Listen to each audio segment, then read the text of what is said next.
The general manager of the Vegas Golden Knights, George McPhee, joins us. And I'm first of all, congratulations on the work and the workload that you've gone through over the last while. But can you, George, put this into context? Like with all the deals you made, I got to think there's 100 for everyone you made. There's 100 that you didn't make. Did you sleep at all over the last month? We didn't get a lot of sleep last week. If we got 3 hours, 4 hours a night, that was good. But we didn't have to go around the clock, but it was pretty close. I would imagine. Yeah, there was a lot of negotiating that went on. And really only one team that, probably two teams that we didn't get a deal with that we thought they would want to they'd want to have a deal to protect their roster. So it sort of broke down three different ways. There were, there's a group of teams that really needed to protect their roster, and we got deals done. And then another cluster of teams that, we got smaller deals done with. And then the third cluster that just said, we're going to sit back and take who you're going to take. George, you've been on the other side of this when expansion teams have come into the NHL, and I think you'd agree no team has had the ability to do all the things that you've done. Or, we haven't seen expansion teams be able to accumulate draft picks, not this many right out of the gate, and move this many bodies around. Why has that been possible? Is it because Vegas is the first expansion team in the cap era and things have developed enough over the past decade or so that now teams are looking at different ways of dealing with the cap? Is that the fundamental difference between Vegas and other expansion teams? Well, Damien, the rules were better for us, but we were dealing with some things that haven't been dealt with in the past, like free agents. There weren't, it didn't make a lot of sense for us to claim free agents if they're going to be free in 2 weeks, unless it was just a throwaway pick. And there were, no move clauses that kept things a little muddy for a while, but we realized in a hurry that there weren't many players that were waiving them. So that worked in our favor. And there were some teams where if you just looked at their situation, there weren't many ways out other than you could hurt your team by trading a player and getting a younger asset back that didn't have to be protected. And then lose another guy to us. And so with those clubs, there really wasn't a way out. But if we didn't do a deal with them, if they traded a player and then lost a player, they lose and we lose too. We just thought it would be better to get a deal done for something that made sense to us than claim the second best player or the third best player. And all you had to do was look at a situation like in Tampa where Steve made a nice move where he traded Drouin and brought back an exempt player. And they are suddenly, they don't have any protection problems. That's right, in Tampa, yeah. Yeah, so those clubs that have protection problems, we really tried to work with them to accommodate them, to help them protect their roster, but as long as there was a fair return to us. With George McPhee, the GM of the Golden Knights. I haven't done the math, George. Are you at the floor now with the contracts that you have accumulated? Have you gotten there? No, we're at the ceiling. No, we really? We certainly. Oh yeah, we'll actually. I think when the season starts, we'll be in the low 60s.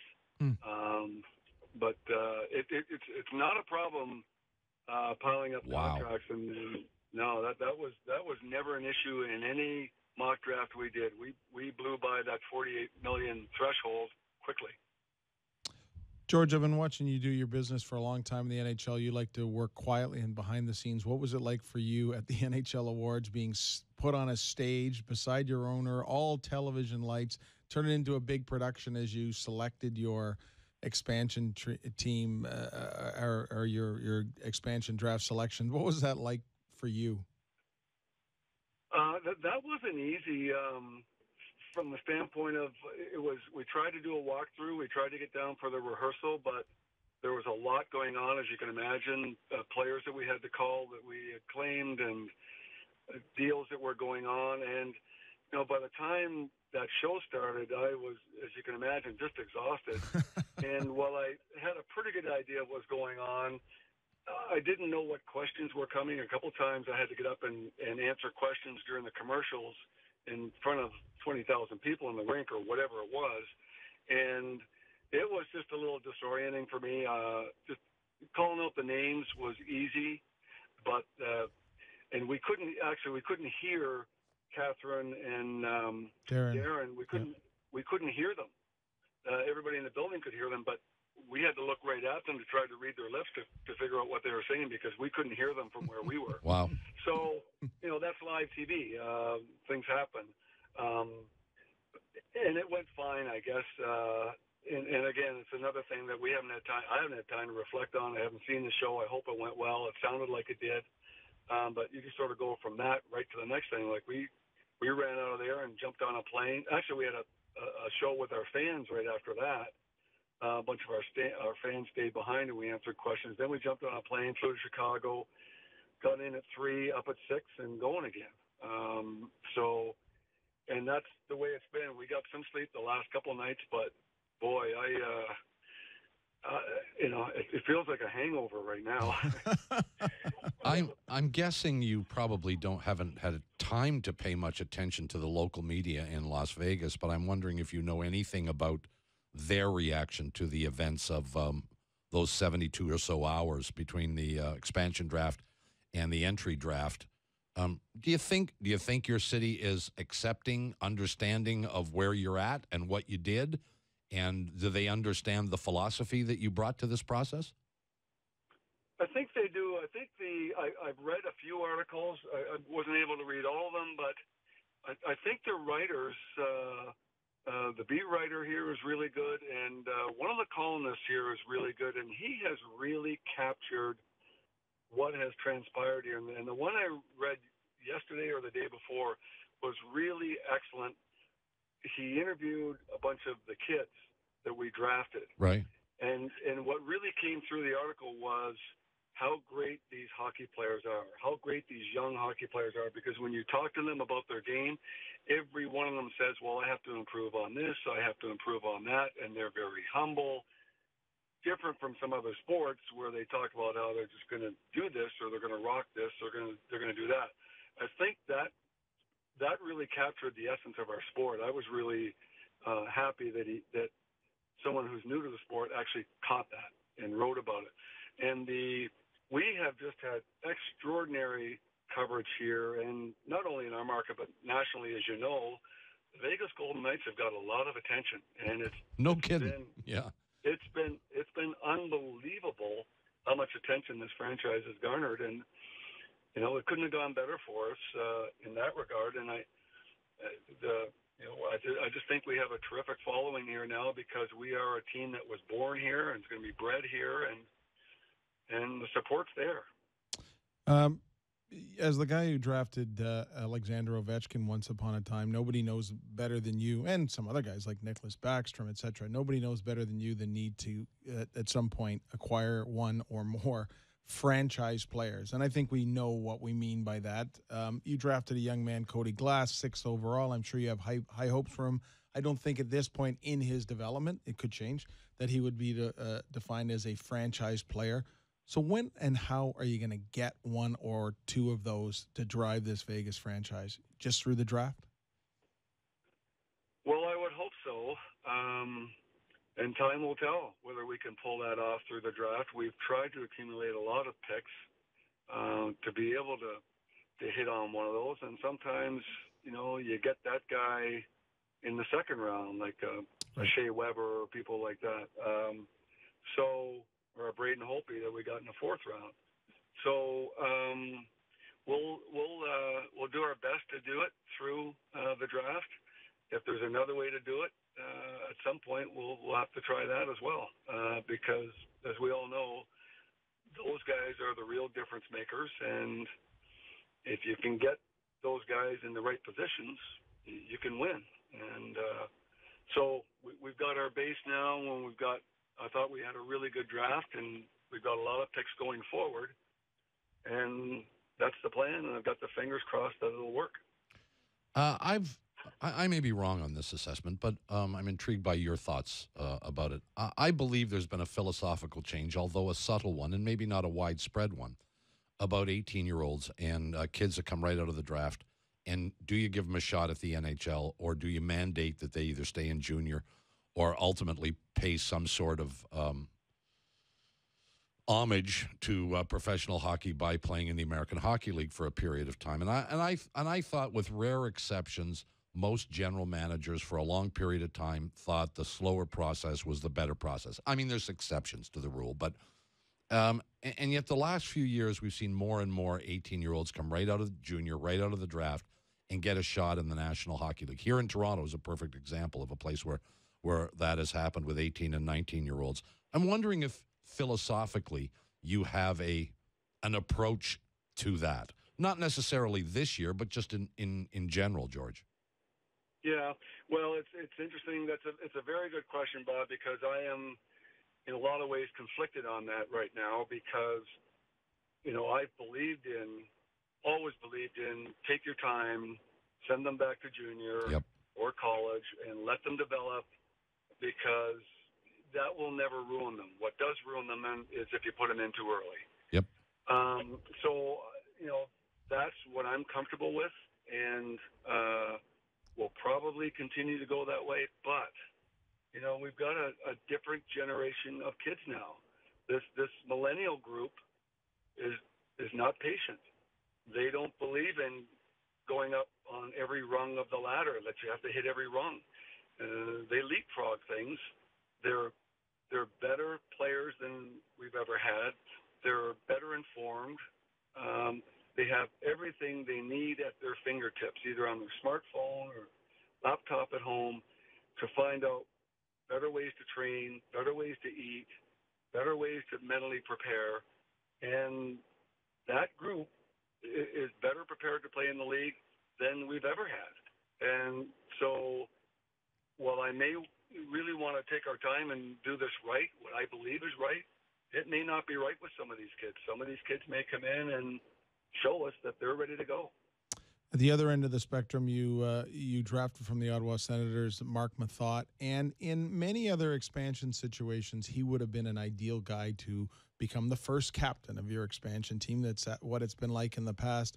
I'm sure you could have well used him as you bring in some young players, some young defensemen, but you chose to move him on. When you speak of being conflicted, traded him to Dallas. When you spoke of being conflicted, would he be a guy that you were conflicted in your own mind? Gee, we could really use him, but we got to take the future assets we can get for him. Yes, that was not easy. He'd be the perfect guy to play with some of the young defensemen that we have, Theodore, Miller, Schmidt, players like that. Reinhardt, we've got a bunch of young ones, but we end up having too many players. Interestingly enough, when we went through the draft, we're looking for those young goalies that maybe we could claim and still get through waivers and have developed in the American League, but they weren't there. Most of those players were exempt. So that was,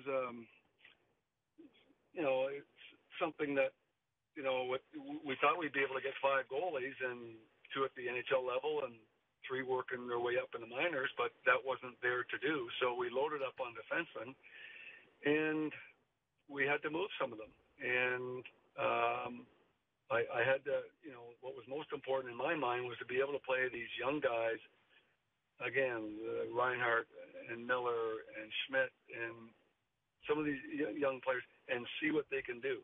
Because Reinhardt hasn't proven himself yet. Schmidt looks like he's on the cusp. Miller needs more ice time. Theodore needs to play, and so now is the time to find out if they can do it in these first couple of years. And we do have veterans that can play with them, whether it's Garrison or Engelin or Nav. So that was not an easy transaction, Damien, but we don't really have cap issues, but we did have too many players, and as you know, if you don't move them now, good luck trying to move them after July 4th or 5th, right? Because at that point, everything locks up. There's no liquidity, and people can't take anyone. And so we made our move. Well, it sort of speaks to my next question. And I mean, you've gone through this, I would assume it's been, well, by your own acknowledgement, chaos is maybe not the right word, but it's been tremendously busy in the days leading up to the expansion draft and then through the entry draft. And I would assume you're catching your breath now, but are there still substantial conversations ongoing? Yeah, we have some deals that we're still talking about. We met. We came back on right after the draft on Saturday night, and we met Sunday morning and went through the day, and we're talking to teams, and we knew we'd have to move some people, and we wanted to get on it quick. And so we did the big, we traded 3 defensemen between the end of the expansion draft and today. We did 2 before the draft, 1 after the entry draft. And we've got a couple more moves to make, and then we're in a good place. So, yeah, we're still having lots of discussion, and lots of people are calling. Everybody wants the younger, cheaper player, and we're not prepared to do that at this point. So you had a bit of time off before taking on this task. Do you wish you had a little bit more time off now, or are you glad to be right back in the thick of things? Oh no, the 2 years that I had off, I was working with the Islanders, but I wasn't managing, and there's a big difference there. And that was really, in retrospect, the right time for me in my life. I think I burned out in Washington, and I needed time, and I think I'm enjoying this business a lot more now than I was then. I've learned to smile a little bit more and have fun with the job. I'm really fortunate to be in the job. This has been a busy year. We've been preparing all year and working hard, but it's really not work. What else would you rather be doing? No, I hear you. A little perspective goes a long way, huh? Sure does. Yeah, a little reality therapy is good. Before we let you go, what's next on the agenda in terms of players? When do you bring players in? When do you start putting guys on the ice? He's going to chase some free agents, I would think, starting this weekend. I am. As soon as this interview is over, I'm getting out of the car and walking in the rink because the guys are on the ice in there you go. 5 minutes. So we've had to prepare for a lot of things, and fortunately, I think it's gone really well, and I'm looking forward to watching actual hockey players on the ice. 47 degrees last week in Vegas. Has it cooled off at all, McPhee? Last week was a little warm. Yeah, it was mild. 118 was a little much, but you know what? It's 105 today, and as you know, Bob, you get used to it, and I like it. I'd rather have 105 and dry than 96 and humid. And I like the weather out here, and you told me a year ago that I was going to love this place, and I love this place. We live in a beautiful area in Summerlin, and boy, I just feel like I got lucky in a lot of ways. Well, don't throw out all your winter stuff. Like, keep your toque and your winter jackets and all that stuff. You might have a winter trip to Winnipeg. Well, no, because when January and February rolls around and the high is 55 in Las Vegas, he's going to feel cold, and your blood has thinned, you're going to feel like it's like you're in Washington in a snowstorm. I'm telling you. Oh, you're right. You're right. I ran early in the morning when I was here in January and February, and it's cold in the morning. Yeah, it's cold. You bet it is. And at night. But the days are beautiful. Yeah. Enjoy yourself. We thank you, as always, for your time. You're most generous with it. And good luck with the kids today. We'll talk to you again soon. Thank you, Bob.